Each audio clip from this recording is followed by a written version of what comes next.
Hello everyone, मी एक question solve करत होतो ज्यात आहे ना मला इथं स्क्वेअर रूट काढायचा आहे 9216चा. ठीक आहे, ही एक स्टेप आहे, त्याच्यामध्ये मला स्क्वेअर रूट काढायचा होता.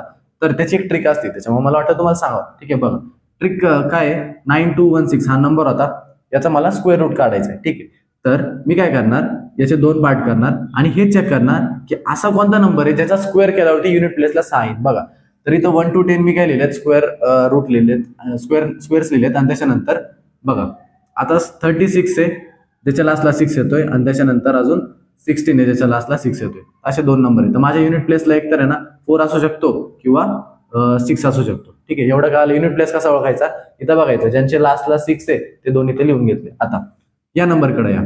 याच्यापेक्षा छोटा परफेक्ट स्क्वेअर नंबर कोणता आहे? 81 आहे, बरोबर.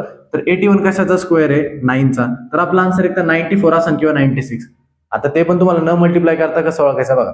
इथं 9 आहे, 9 इंटू किती करणार मी? 9च्या पुढचा नंबर आहे तो 10, तर 10 नी मल्टिप्लाय करणार. आन्सर किती आलं? 90. तर हा जो नंबर आहे तो 90 पेक्षा मोठा आहे, बरोबर. हा जो नंबर आहे तो 90 पेक्षा मोठा आहे, म्हणून माझा आन्सर हे असणार. जर हा नंबर 90 पेक्षा छोटा असला असता तर माझा आन्सर हे असणार. ठीक आहे, तर तुम्ही 96 इंटू 96 करून बघा, तुम्हाला हेच आन्सर भेटणार, 9216. ठीक आहे, ओके.